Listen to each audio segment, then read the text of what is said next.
Hi, everybody. So this is our last lecture for today, page five of our reading. What you should know, first and foremost, is that we're still talking with the intelligent man.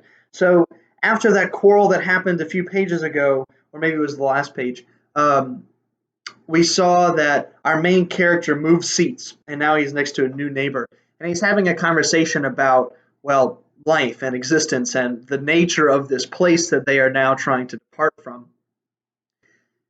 This man's name or his title is the intelligent man. We had the tousle-haired poet, and then before him we had the big man. So we're meeting these different characters. So again, keep note of who it is that we're talking to. The intelligent man starts to talk about economics, and he's trying to build this false system. We noted in the last lecture that there is, in fact, a sheer lack of community in this place, in this space of what we come to know as being a space of darkness.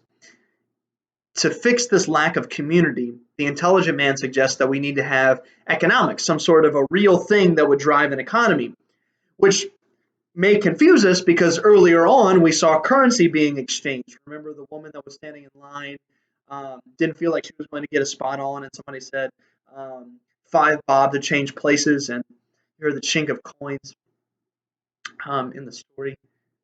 So there is currency somewhat, but there's nothing real. There are fish and chip shops, but again, there's nothing real to satisfy an appetite.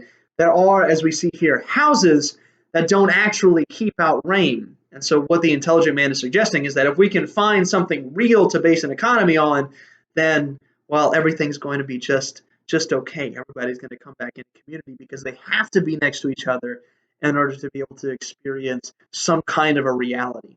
Right? And so now we're experiencing in the story this question of what is real? Because now we realize that the space that we were just in is characterized by simply things that we can imagine and nothing that's actually tangible, no reality that we can hold on to. That's going to be important as we enter into the next space of the story whenever we deal with things like ultimate reality. And as we've talked about in class several times, reality is ultimately defined by and found in God. Maybe then what we're finding here is a sort of absence of God, the complete absence of God, as it were.